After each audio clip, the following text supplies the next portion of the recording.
வணக்கம். Mister motivational தமிழோட mister and Mrs podcast நிகழ்ச்சியோட 8வது எபிசோடுக்கு உங்களை வரவேற்கிறோம். நான் உங்க கலைவாணி. நான் உங்க சஞ்சீவ். போன எபிசோட்ல 7 பணத்தை சேமிக்கிற ஐடியாஸ் பத்தி பேசணும். பட்ஜெட் போடுறது, கடன் அடைக்கிறதுன்னு நிறைய டிப்ஸ் கொடுத்தோம். ஆமா கலைவாணி, இன்னைக்கு நம்ம பேச போறது பணம் சம்பாதிக்கிறத விட அதை யார் எப்படி முடிவெடுக்கணுங்கிறது பத்தி. அதுதான் குடும்பத்துல பண விஷயங்களை யார் முடிவெடுக்கணும். பொதுவா ஆம்பளை தான் சம்பாதிக்கிறா, அவங்க தான் முடிவெடுக்கணும்னு ஒரு பழைய கருத்து இருக்கு. ஆனா இப்போ எல்லாரும் வேலைக்கு போறோம். அப்போ முடிவு எப்படி இருக்கணும்னு பார்க்கலாம். கலைவாணி, நம்ம வீட்லயே எடுத்துக்கலாம். இப்போ நாம 2 பேரும் வேலைக்கு போறோம். வீட்டு வாடகை, மளிகை சாமான் செலவுன்னு 2 பேரும் பிரிச்சுக்கிறோம். ஆனா ஒரு பெரிய செலவு, உதாரணத்துக்கு கார் வாங்குறதுனா யார் முடிவெடுக்கிறது? ஒரு விஷயம் நல்லா தெரிஞ்சுக்கணும் சஞ்சீவ். யார் அதிகமா சம்பாதிக்கிறாங்கங்கிறது முக்கியம் இல்ல.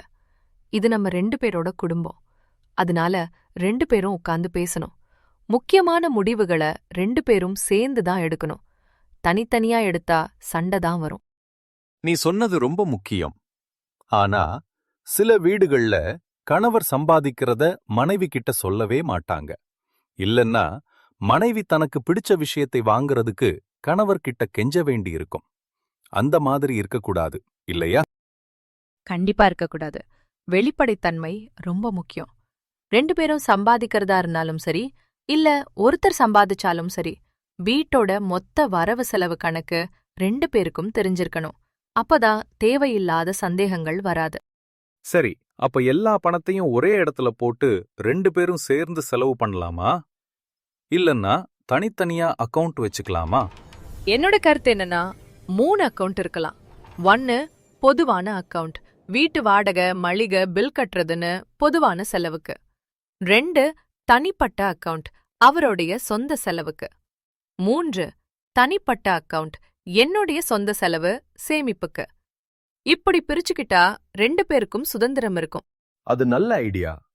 அப்போ என் வருமானத்துல நான் எவ்வளவு பொது அக்கவுண்ட்ல போடணும்னு நீங்க முடிவெடுக்க மாட்டீங்க, இல்லையா?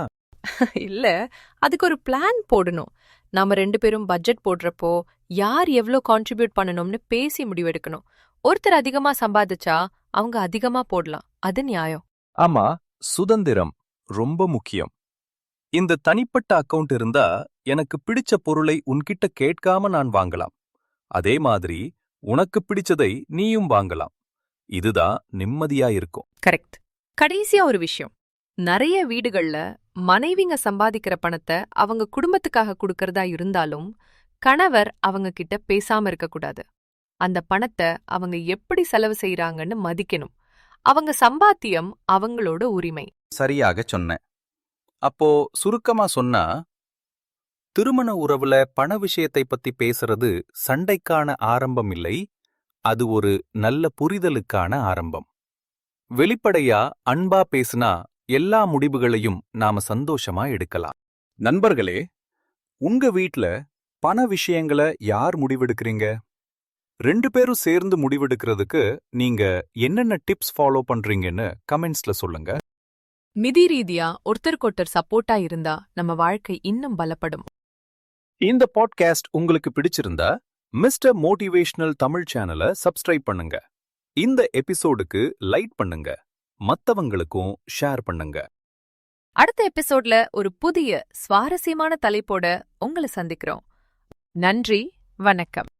நன்றி, வணக்கம்.